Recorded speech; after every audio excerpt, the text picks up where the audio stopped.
Hear Me Roar, aka the Acoustic Mirror, Wartime. Good evening, ladies and gentlemen, lovers and seekers, those who are lost and those who are found.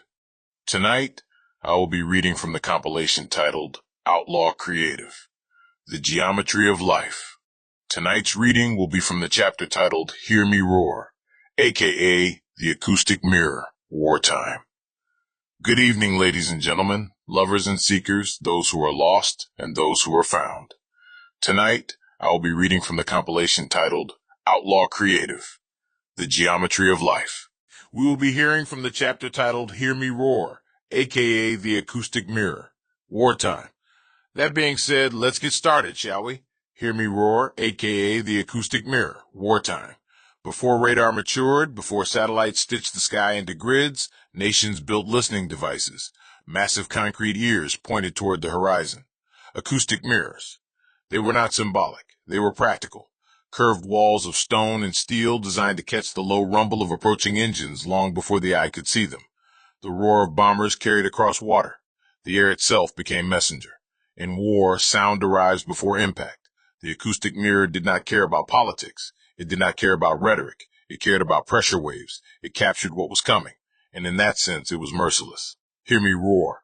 In wartime is not empowerment language. It is threat. It is artillery. It is aircraft. It is the sound of something advancing that cannot be negotiated with. The roar reveals position. The roar reveals distance. The roar reveals vulnerability. The acoustic mirror does not amplify pride. It exposes trajectory. A nation that roars announces itself.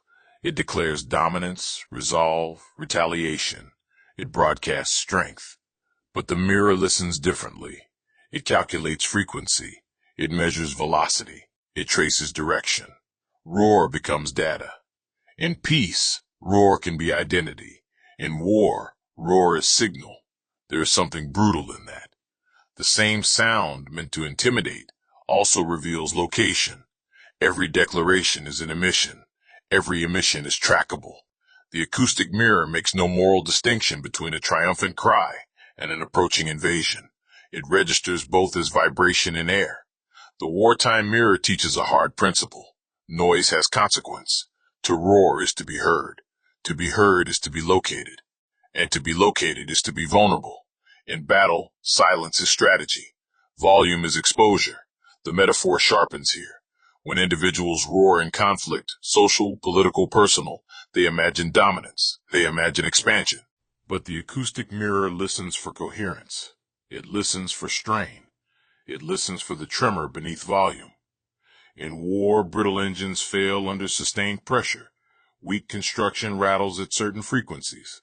The acoustic mirror reveals structural weakness long before collapse. It hears instability.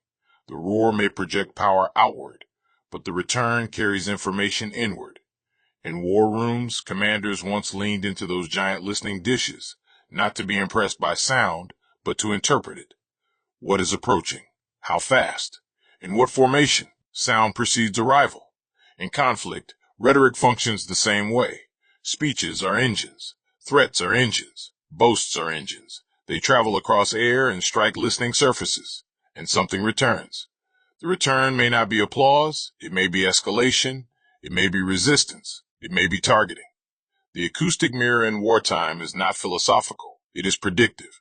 It asks, what follows this roar? There is another layer. War compresses time.